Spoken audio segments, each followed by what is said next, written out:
Hey guys, it's your girl. And this is Zobi Living, a vlog where I talk about studying, living, or working in Belgium. So today I just want to quickly talk about the questions that you get asked at the Belgian embassy if you apply to study in Belgium.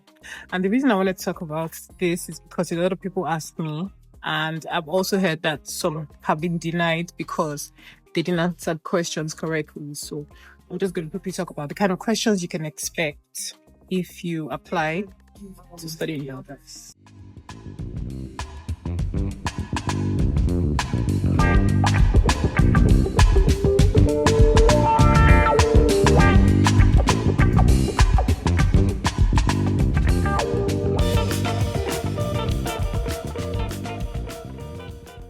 Number one, they want to know your background, your educational background, and how it relates to what you're applying to study. So, for instance, for me, my educational background was law and international business, and they wanted to know how that relates to global health, which I applied to study. However, for me, because I've been working as a personal trainer for a few years prior to my application, then that was sufficient. Number two, they want to know your work experience. They want to know if you've worked, what you've worked as, how long you worked, and all of that. Again, the real job, the only job I've really done is personal training, my business.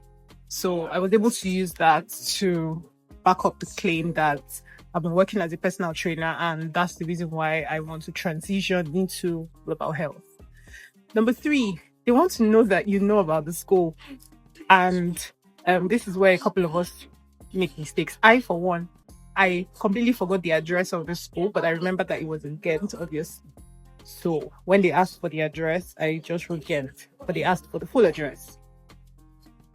Well, thankfully, that did not disqualify me. So as much as possible, know enough about the school, address, and all of that before you apply. Number four, they want to know that you are aware of the courses that are going to be given in the course you're applying to study, the modules. For instance, they asked me what my favorite courses were. And even though that seemed weird, but I was able to, because I had gone over the course information over and over again. So I was able to point out this is what I'm interested in studying, because this is how it affects my future plans.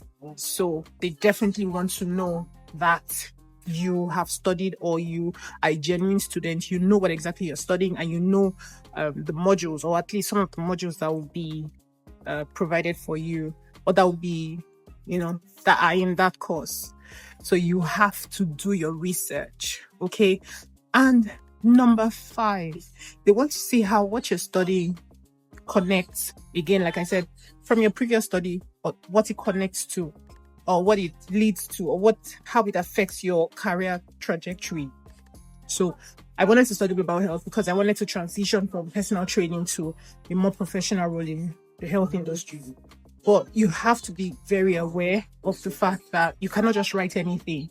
If you are applying for a bachelor's or a postgraduate or something, then you have to provide, how will I say this? You have to provide higher learning logic. So you cannot say, oh, I want to study accounting because I want to be a business person.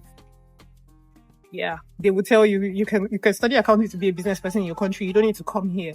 So they want to see how what you have studied, what you have worked as, if you have work experience, and what you're about to study connects, and how it's going to take you from point A to B to C, which is your career goal.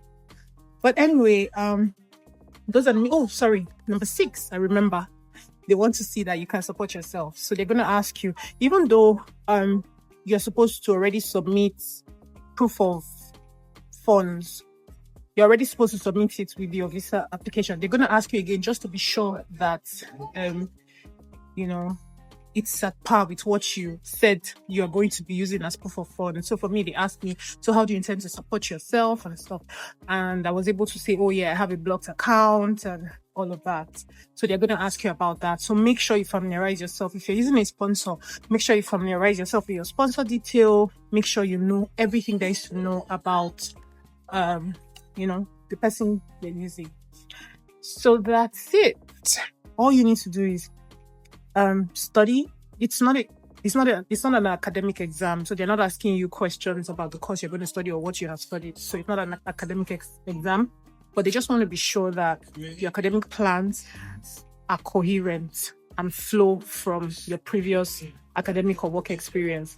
They just want to be sure that you know what you're doing and that you will be well taken care of in terms of proof of funds, and also that what you're planning to study is also relevant to your future career. So as much as possible, study.